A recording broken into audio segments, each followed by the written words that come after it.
and generations of the Peres family,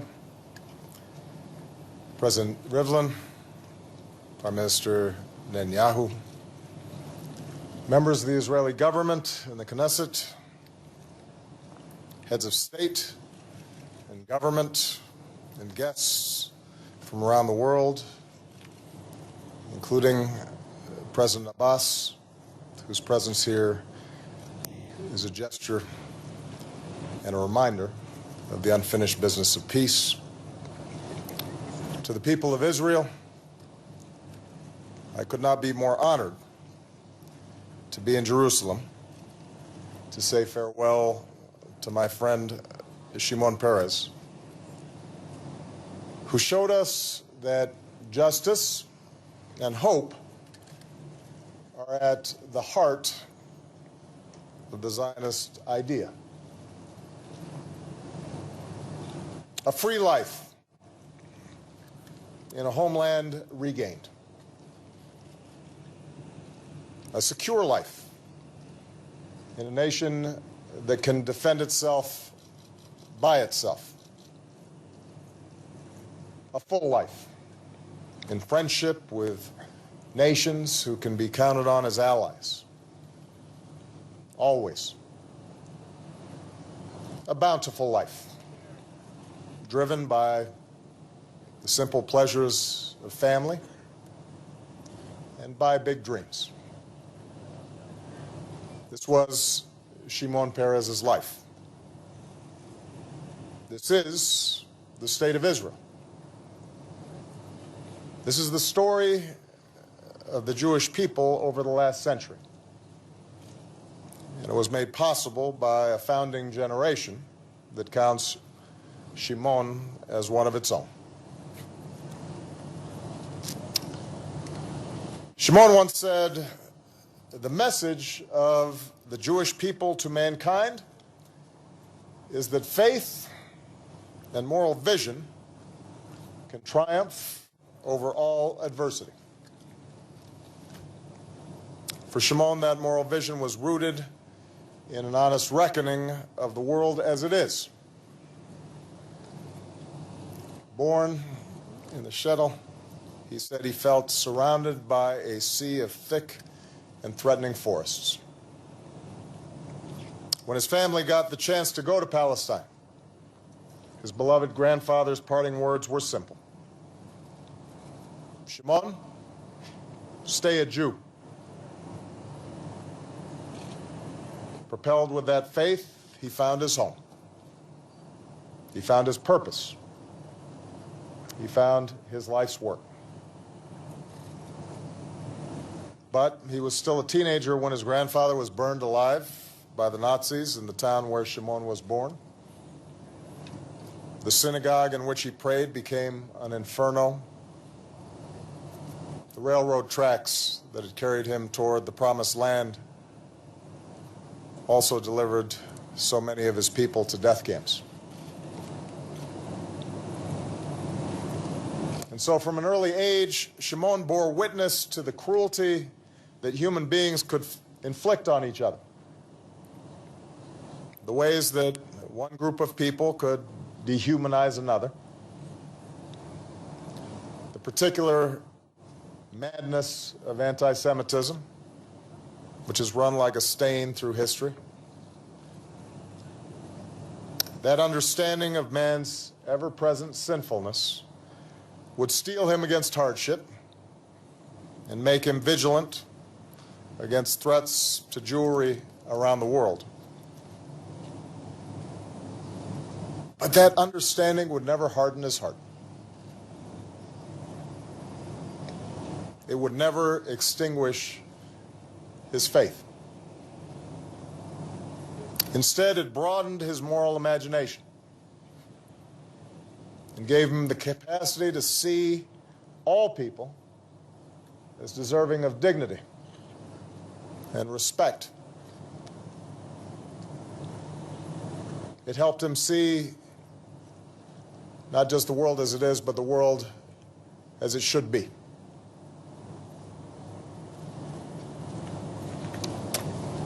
What Shimon did to shape the story of Israel is well chronicled. Starting in the kibbutz he founded with his love Sonia, he began the work of building a model community. Ben-Gurion called him to serve the Haganah at headquarters to make sure that the Jewish people had the armaments and the organization to secure their freedom. After independence, surrounded by enemies who denied Israel's existence and sought to drive it into the sea, the child who had wanted to be a poet of stars became a man who built Israel's defense industry, who laid the foundation for the formidable armed forces that won Israel's wars. His skill secured Israel's strategic position. His boldness sent Israeli commandos to Entebbe and rescued Jews from Ethiopia. His statesmanship built an unbreakable bond with the United States of America and so many other countries. His contributions didn't end there. Shimon also showed what people can do when they harness reason and science to a common cause. He understood that a country without many natural resources could more than make up for it with the talents of its people. He made hard choices to roll back inflation and climb out from a terrible economic crisis. He championed the promise of science and technology to make the desert bloom and turn this tiny country into a central hub of the digital age, making life better not just for people here, but for people around the world. Indeed, Shimon's contribution to this nation is so fundamental, so pervasive, that perhaps sometimes they can be overlooked. For a younger generation, Shimon was probably remembered more for a peace process that never reached its end point. They would listen to critics on the left who might argue that Shimon did not fully acknowledge the failings of his nation, or perhaps more numerous critics on the right who argued that he refused to see the true wickedness of the world and called him naive.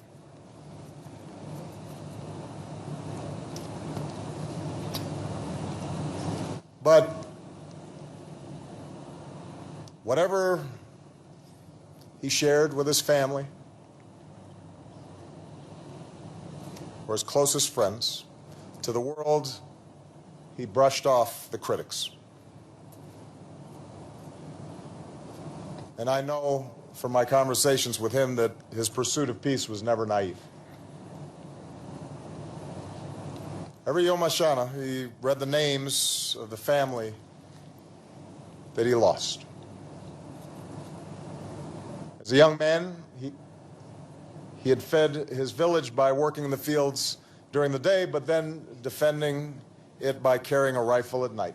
He understood in this war-torn region, where too often Arab youth are taught to hate Israel from an early age, he understood just how hard peace would be. I'm sure he was alternatively angry and bemused to hear the same critics who called him hopelessly naive depend on the defense architecture that he himself had helped to build.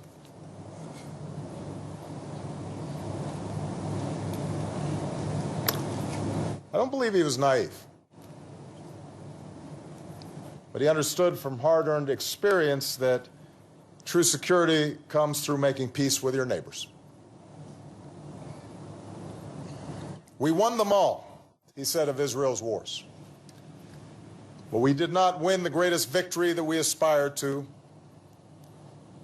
release from the need to win victories.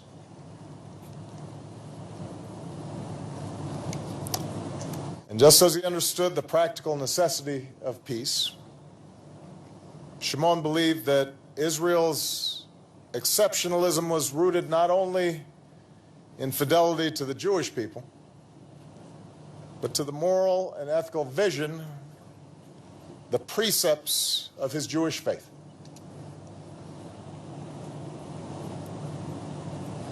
The Jewish people weren't born to rule another people, he would say. From the very first day, we are against slaves and masters.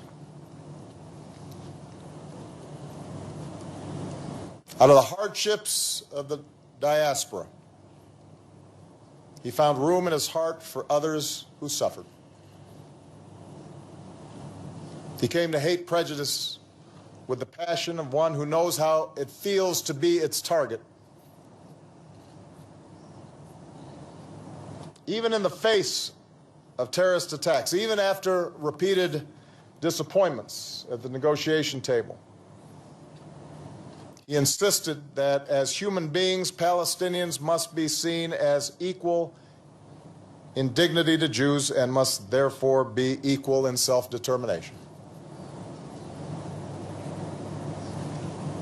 Because of his sense of justice, his analysis of Israel's security, his understanding of Israel's meaning, he believed that the Zionist idea would be best protected when Palestinians, too, had a state of their own.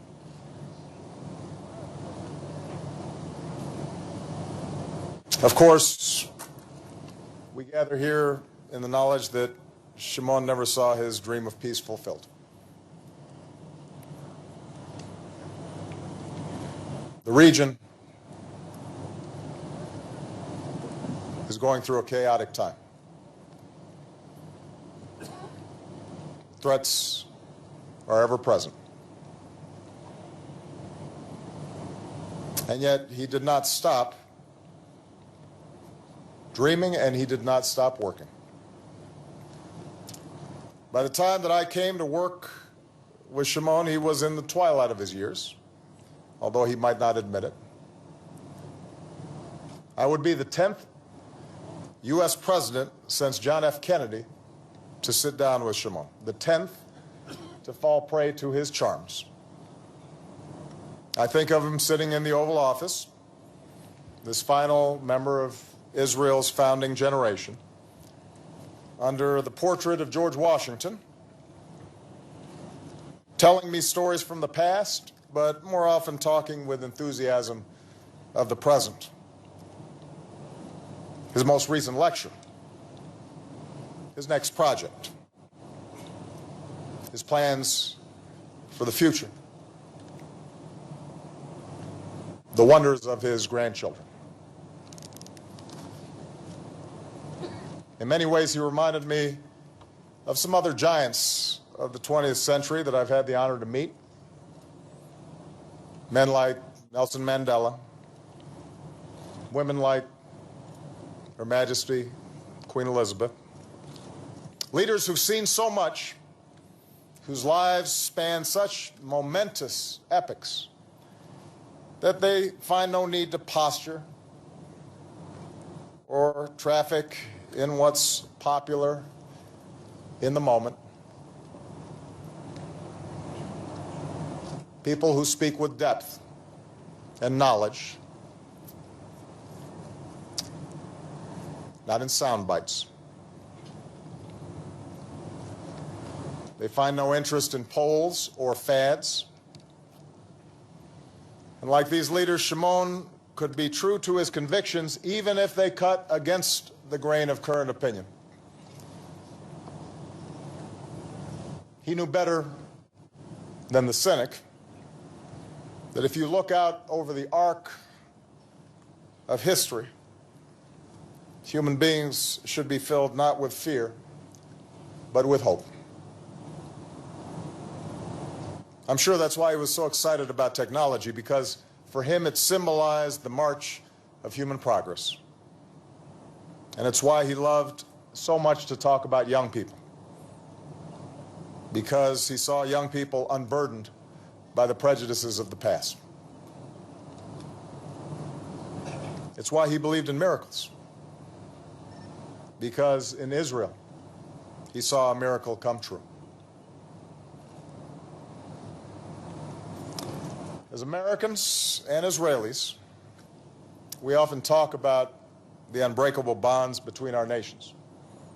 And yes, these bonds encompass common interests, vital cooperation that makes both our nations more secure.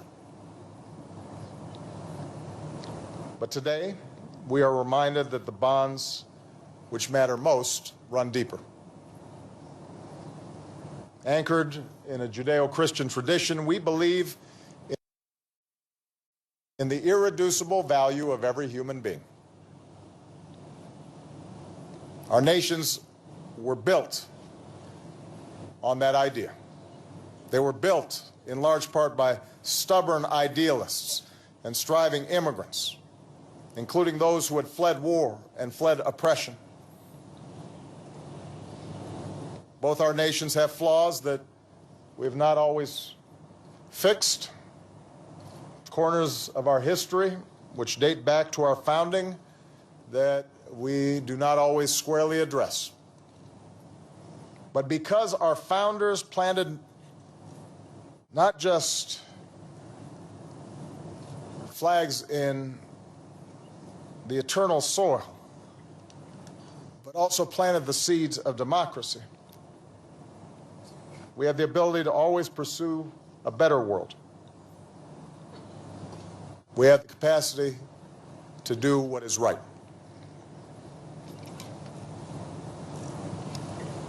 As an American, as a Christian, a person partly of African descent, born in Hawaii, a place that could not be further than where Shimon spent his youth, I took great pleasure in my friendship with this older, wiser man. We shared a love of words and books and history, and perhaps like most politicians, joy in hearing ourselves talk. But beyond that, I think our friendship was rooted in the fact that I could somehow see myself in his story, and maybe he could see himself in mine.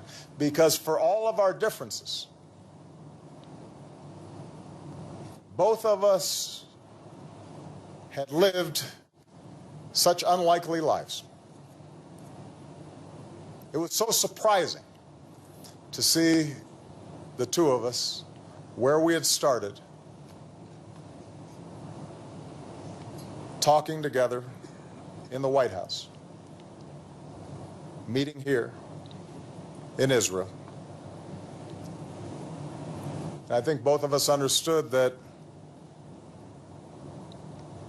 we were here only because in some way we reflected the magnificent story of our nations.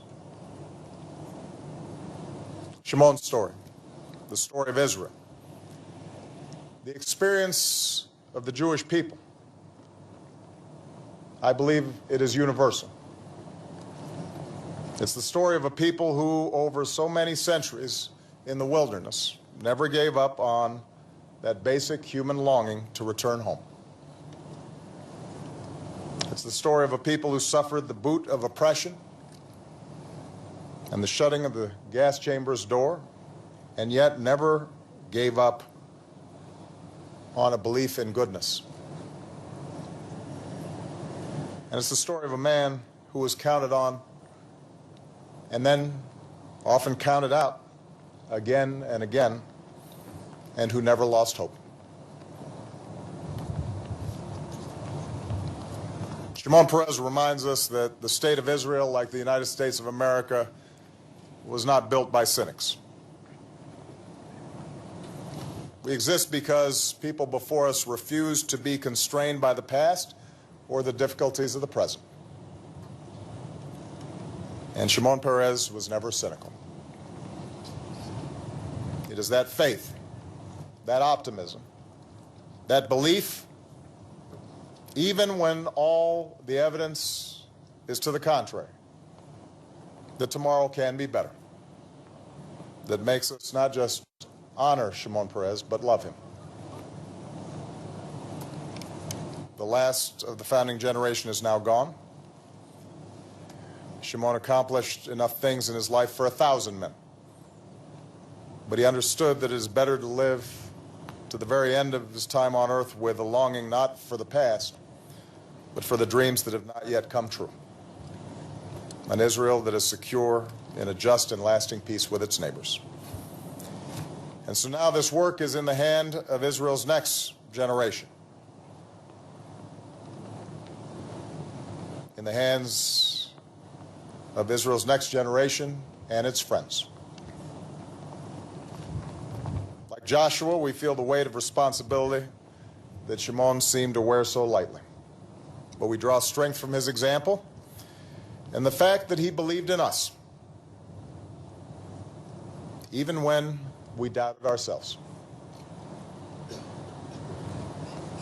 Scripture tells us that before his death, Moses said, I call upon heaven and earth to bear witness this day that I have set before you life and death, blessing and curse. Therefore choose life, that you and your offspring may live. Ubacharta B'chaim. Choose life. For Shimon, let us choose life as he always did. Let us make his work our own. May God bless his memory, and may God bless this country and this world that he loved so dearly. Shimon. Toda raba, Chaver Yakar.